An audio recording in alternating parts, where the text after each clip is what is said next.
एक संकोच सा देखा। मैं डर नहीं कहूंगा, एक झिझक, एक संकोच, एक रिलक्टेंस जिसको अंग्रेजी में कहते हैं। सर ये आज है देश के मुसलमानों में अधिकांश की यही हालत। तो जाहिद तंग नजर ने मुझे काफिर जाना और काफिर ये समझता है मुसलमान हूं मैं। असल में क्या है ना, मेरे अंदर का या राकेश भाई के भी अंदर का शिक्षक मरा नहीं है। तो अक्सर हम जब बोलते हैं जी सर, आप सिर्फ आपको मैं छात्र तो मान ही नहीं सकता मैं तो आपके अंदर अंदर उसको दीमक चाटने लगता है। अरोस परोस देख लीजिए, जो मजहब के नाम पर मुल्क बने आज उनकी क्या हालत है। अरे वो तो एक भी नहीं रह पाए, भाषा मजहब पर भारी पड़ गई। बांग्लादेश का जन्म हुआ, व्यक्तियों का, विचारधारा का एक एक्सपायरी डेट होता है। अरे हमने तो वो दौर देखा था, सोवियत रूस कभी खत्म ही नहीं होगा, खंड खंड हो गया। हमारे सुप्रीम कोर्ट ने चिंता व्यक्त की कि ये क्यों हो रहा है इस देश में। शाम से नुमाइश चलती है टेलीविजन चैनल्स पे, हिंदू मुसलमान, इंडिया पाकिस्तान। यहां हमारा सवाल रोटी का है, रोजगार का है। क्यों प्रधानमंत्री जी जब स्लोगन देते हैं, वो स्लोगन क्या इसके साथ मेल खाते हैं? लेकिन कहां से ये सह मिल रही है इन टेलीविजन चैनल्स को कि शाम से लेकर के देर रात तक नुमाइश, घृणा की, नफरत की। मेरा नाम मुसलमानों जैसा है, मुझको कत्ल करो और मेरे घर में आग लगा दो, लेकिन मेरे रग रग में मां गंगा का पानी दौड़ रहा। मैं ये भी मातर जी को ये कहना चाहूंगा कि राकेश भाई जो यहाँ बोले वो दिल से नहीं बोले। वो मतलब वो सब इंटॉलरेंट वगैरह का कोई मामला नहीं है, कई वर्षों से मैं जानता हूँ। नहीं, सब्जेक्ट पे ही आ रहा हूँ सर। सब्जेक्ट के सबसे बड़ा हिस्सा तो वही है। अगरवुड वाले फॉर्म में जा रहे थे आज। एनीवे, माननीय उपसभापति महोदय, सच्चर कमेटी और रंगनाथ मिश्रा आयोग दोनों के संदर्भ में अब्दुल वहाब साहब का ये रेजोल्यूशन, मुझे बेहद खुशी है। लॉटरी से आता है ये रेजोल्यूशन, आज यहाँ आया और हम सब चर्चा भी कर रहे हैं। हमारे मंतव्य, हमारे रुझान अलग अलग हो सकते हैं, लेकिन 20% आबादी के प्रति अगर हमारा दृष्टिकोण उचित नहीं है, हमारे दृष्टिकोण में समग्रता में लेने का अगर भाव नहीं है, तो मैं समझता हूं कि चाहे $5 ट्रिलियन की इकोनॉमी बना लें या आलिशान महल खड़े कर लें, एक मुल्क के रूप में हम तन्हा महसूस करेंगे। ये मेरा मानना था। अब्दुल वहाब साहब ने जब रेजोल्यूशन के बारे में बोलने खड़े हुए, मुझे लगा कि एक विस्तृत फलक पर वो अपनी बात रखेंगे, लेकिन एक झिझक मैंने देखी, एक संकोच सा देखा। मैं डर नहीं कहूंगा, एक झिझक, एक संकोच, एक रिलक्टेंस जिसको अंग्रेजी में कहते हैं। सर ये आज है देश के मुसलमानों में अधिकांश की यही हालत। एक झिझक, एक संकोच, एक रिलक्टेंस। ये सर, मैं यकीन मानिए, मैं बस कुछ बातें रखूंगा। माननीय उपसभापति महोदय, प्लीज। समाज के अंदर ध्रुवीकरण, इससे कोई इनकार नहीं कर सकता, और यह भी कोई इनकार नहीं कर सकता कि यह ध्रुवीकरण समाज के लिए अच्छा है, इलेक्शन के लिए अच्छा हो सकता है, चुनाव के लिए अच्छा हो सकता है, लेकिन ध्रुवीकृत समाज अंदर अंदर उसको दीमक चाटने लगता है। अरोस परोस देख लीजिए, जो मजहब के नाम पर मुल्क बने आज उनकी क्या हालत है। अरे वो तो एक भी नहीं रह पाए, भाषा मजहब पर भारी पड़ गई। बांग्लादेश का जन्म हुआ। हमारे यहां जो परिस्थितियां सर उठा रही हैं, उन सर उठाने वाली परिस्थितियों पर कब्जा करना होगा, क्योंकि हालात आज ये हो गए हैं माननीय उपसभापति महोदय कि हम कपड़ों से पहचानते हैं। तो जाहिद तंग नजर ने मुझे काफिर जाना और काफिर ये समझता है मुसलमान हूं मैं। ऐसे अगर समाज बटेगा कि मेरी जुबान से, मेरी भाषा से, मेरे परिवेश से, मेरे परिधान से आप पहचान करेंगे, उसके आधार पर निर्णय करेंगे, तो वो समाज के लिए उचित नहीं है। क्योंकि इस रेजोल्यूशन का जो आखिरी जो वो एक्सपेक्ट करते हैं, वो लाइन बहुत महत्वपूर्ण है सर। मैं उसको पढ़ना चाहता हूं। The resolution urges the house to enact. Please please, Anil ji, आपकी तवज्जो चाहता हूं। मेरा अनुरोध है पीछे बैठे माननीय सदस्यों से, माननीय सदस्य जो पीछे बैठे हैं, please, we are having debates, please. हाँ, बोले professor Jha. Sir, to enact a legislation for prevention of atrocities against minorities of the country so as to build confidence amongst Muslims who were vulnerable. साहब सी बात है sir, देश आजाद हुआ। राकेश भाई ने भी बहुत विस्तार से बात रखी, देश की आजादी, तकसीम, पार्टीशन। सर मैं हाउस में प्रोफेसर झा बोले।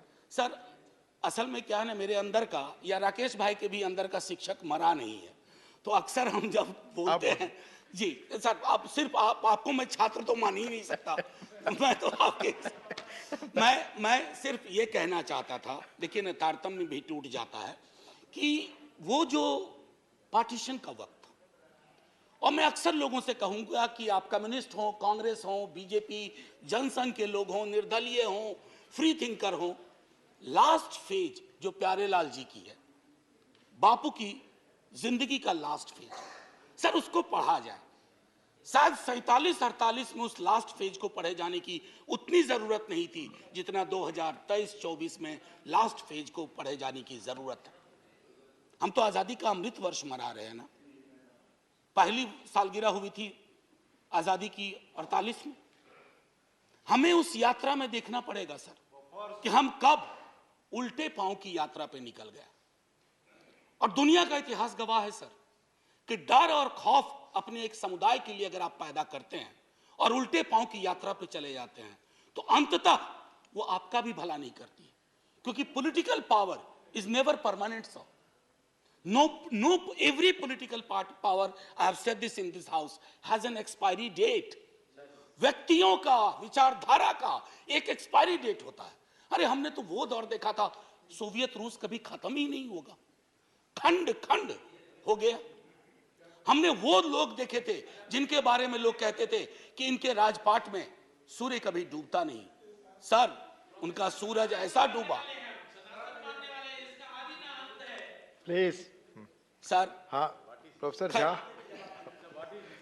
कोई बात नहीं, कोई बात this is the same thing जो आप दोनों से अपील करता हूं हर जगह। प्लीज प्लीज, मैं वो मुझे पता है सर। मैं एक चीज कहूंगा कि गांधी जी ने उसी दौर में एक बात कही थी कि किसी भी सभ्यता, और अपने देश को हम कभी देश नहीं कहते हैं, हमारे तमाम मित्र अग्री करेंगे, सहमत होंगे, हम इसको सभ्यता कहते हैं, हिंदुस्तान की सभ्यता। तो बापू ने कहा था कि जिस सभ्यता में माइनॉरिटीज के लिए जगह नहीं होगी उसको एक सार्थक दृष्टिकोण से नहीं देखा जाएगा, वो सभ्यता चूक सी जाएगी, उसके अंदर दिक्कतें पैदा होंगी। मैं बजटरी एलोकेशन में 1-2 मिनट लूंगा, उस पर बोलने से पूर्व एक बात कहूंगा कि डर और खौफ के इस माहौल ने इस देश में, जो मैंने झिझक की बात की अब्दुल वहाब साहब की, वो झिझक जो मैंने कहा कि वो मैं अपने स्टूडेंट्स में देखता हूं सर।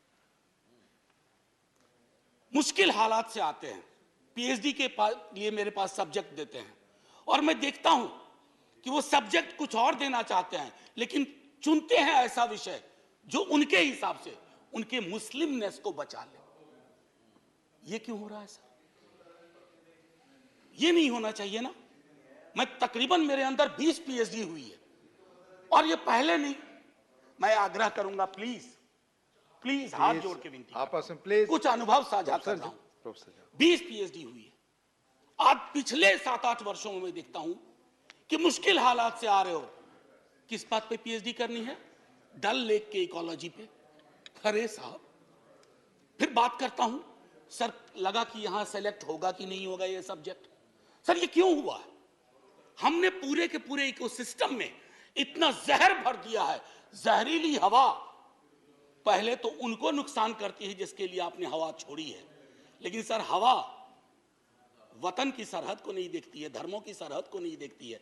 वो जहर इधर भी लौट के आ रहा है, और वो जहर जब आता है ना सर, सब कुछ छत विच्छत करके। अभी मैंने हाल में देखा, प्रधानमंत्री जी ने चिंता व्यक्त की, प्रधानमंत्री जी ने चिंता व्यक्त की, हमारे सुप्रीम कोर्ट ने चिंता व्यक्त की कि ये क्यों हो रहा है इस देश में। शाम से नुमाइश चलती है टेलीविजन चैनल्स पे, हिंदू मुसलमान, इंडिया पाकिस्तान। यहां हमारा सवाल रोटी का है, रोजगार का है। क्यों प्रधानमंत्री जी जब स्लोगन देते हैं, वो स्लोगन क्या इसके साथ मेल खाते हैं?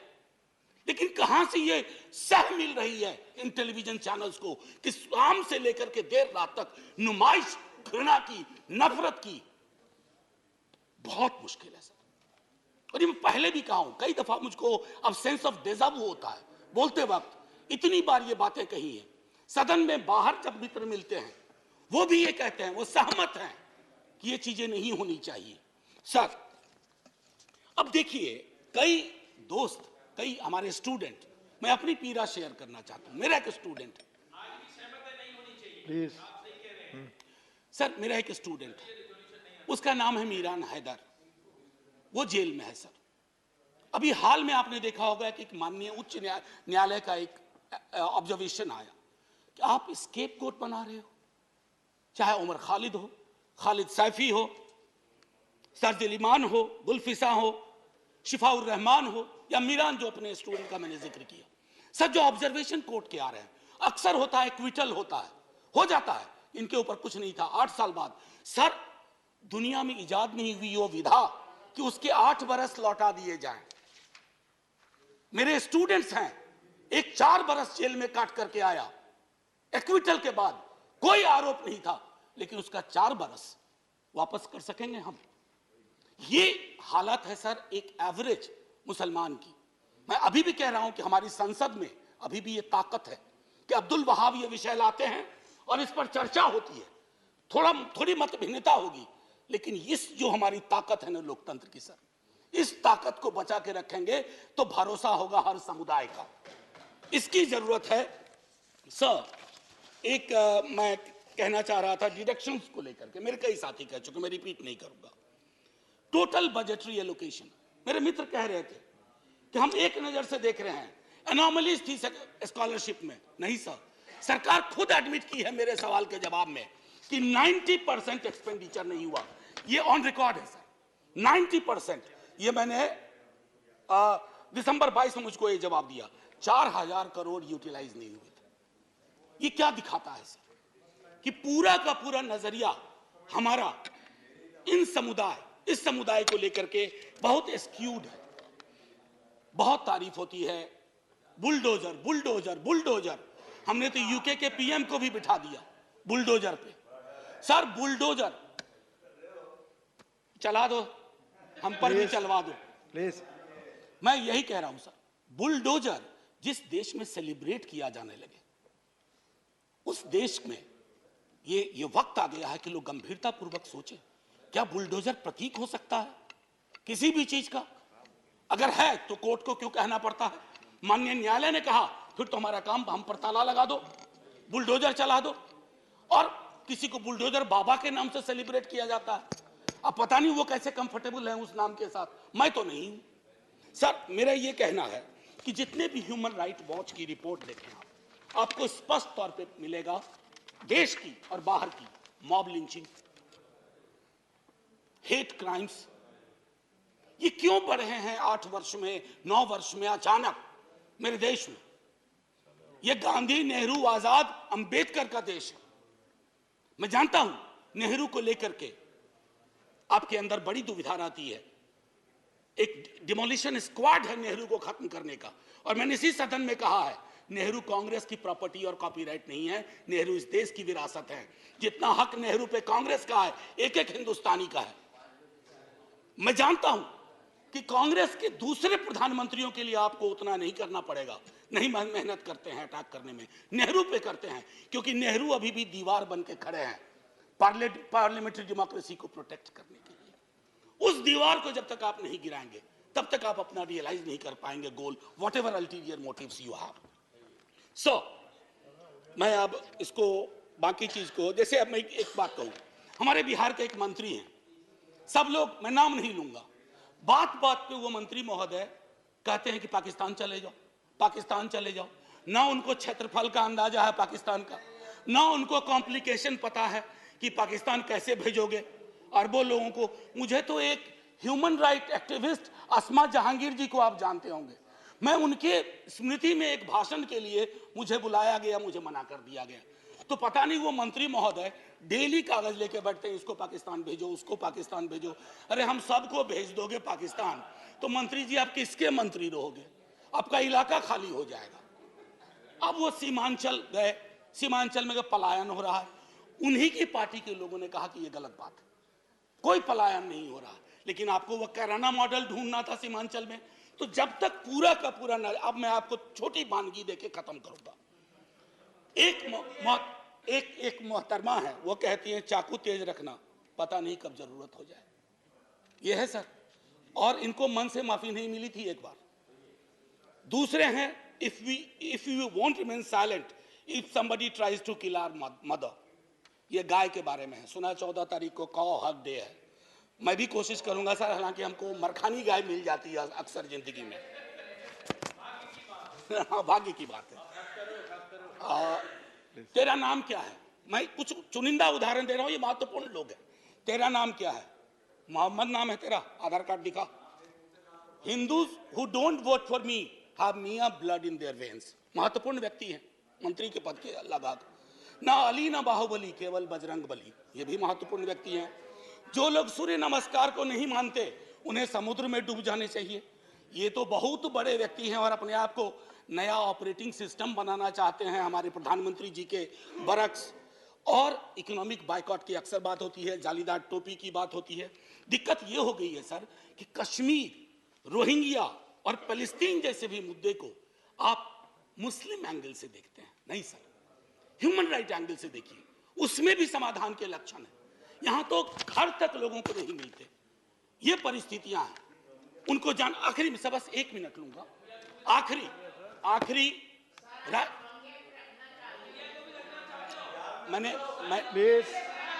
Please no cross talking. आपको मौका मिलेगा बोलने का, इधर तो आप बोले। आपने सुना नहीं, मैंने कहा कि इन मुद्दों को भी मुस्लिम एंगल से मत देखो, बस।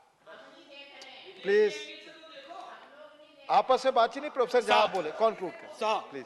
नहीं, वो आदत नहीं है कि डोंट लिसन टू देम।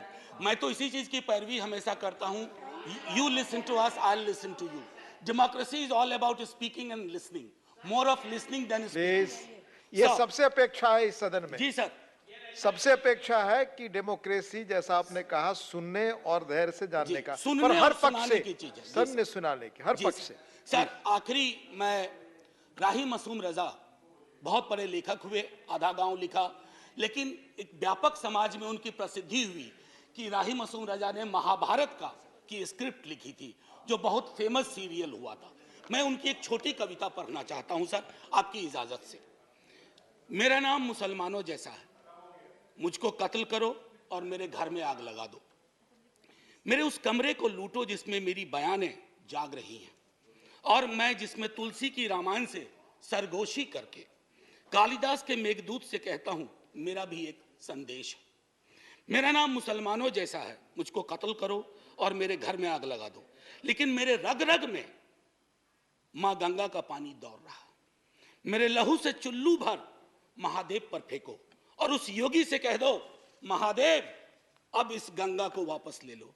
ये जलील तुर्कों के बदन में गाढ़ा गया लहू बनकर दौड़ रही है। इसके आगे कुछ नहीं कहना है सर। जय हिंद। धन्यवाद। धन्यवाद डॉक्टर वी. शिवदासन।